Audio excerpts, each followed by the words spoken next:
Mutongoi wa chama cha Wiper Dr. Stephen Kalonzo Musyoka Niwakanya President Dr. William Ruto Ndakatate ona Vanini Kutunga Ingi ivenge sya Mutalatala mutea wa Kinandu wa mwaka wa 2024 Ivitukithwe ni Mbunge Aiweta Kila Kimweteleele ni Kiuutani Kimwe Kinene Utaakyona Kalonzo ainenea SKM Command Center kuya Ilovia itina wa kutuvwa muthenzio wa Mutongoi se munene wa maundu ma muwo ni warulumilia kana maunyungu nisio alamu wa Gen Z manenganie ibindani ya maandamano mavetu mayane wa na President William Ruto ni wailete kwiyumbania kwinuka mwaka ni wangili ile na miongwale na muonza patetei Aiweta usumbe wa Kila uendesye ni kumina na mwenendi view Benjamin mwaka noko levote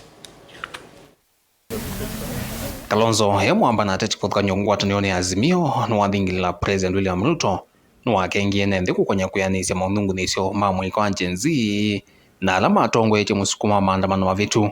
Kalonzo Aiweta President Ruto enda kutunga finance bill ya mwaka wa 2024 ila ya leilwe ni NMB na kila ukuthelia Utaakyona.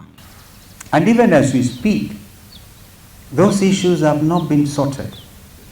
We heard from this administration of William Ruto that they were going to compensate the youths who lost their lives.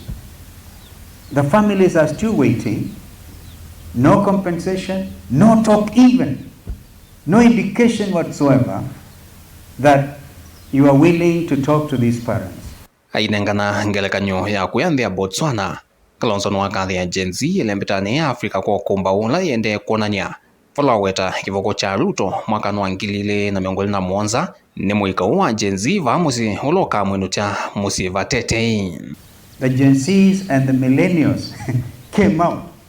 So I think it's within the mediation spirit to ask this administration to give IDs to these young Kenyans because they want to come and teach some people a lesson of their lives.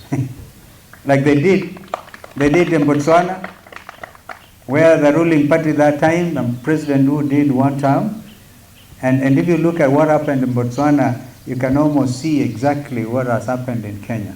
Atongo yangi mangwatanio ya azimio kikaloniki ni maende ya kumivua serikali ya President William Ruto maiwete evalukite sekta sionde na usungio na kuivetanga kumo tongo ine.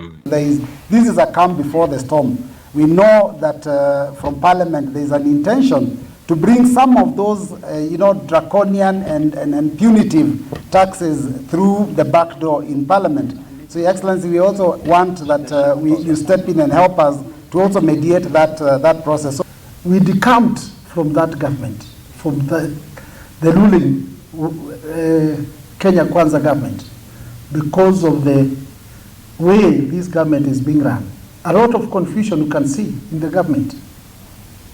The medical scheme, the SAR and the SHE, all this confusion. NHIF was running very well. Everybody was benefiting. We don't know what became of the whole idea of this new idea, but we know very well it is corruption. Perhaps today we might see the country is calm and think that our country is peaceful. Indeed, it might just be the calm before the storm, especially with the plans of this broad-based government to bring back the 2024 finance bill. We did tell them last year that please drop this finance bill. They did not listen to us, and it costed lives. 75 died last year, over 60 died this year, and bringing back this finance bill is like bringing back the storm that caused bloodshed. If we are able to get the country back to the rule of law, we will not speak about issues of accountability. If we get this country back to the rule of law, we will not speak about the issues of transparency.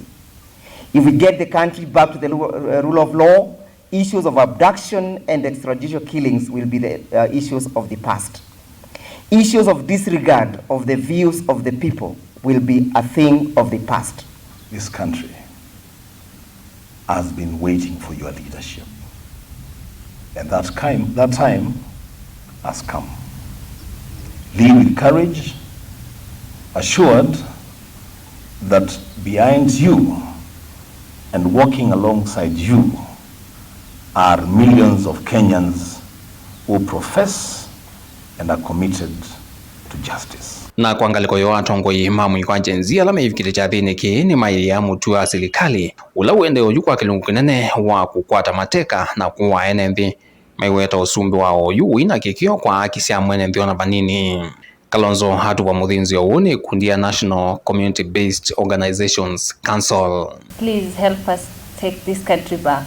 Help us bring sanity back to this country, and for the sake of everyone we have lost. And since we're talking about peace, peace goes hand in hand with justice. There has to be justice too for peace to be there.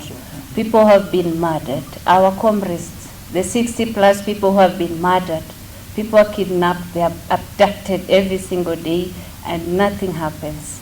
Vilingo mavoku mavamu sino Ilovia nye nito Benjamin na Mwakam.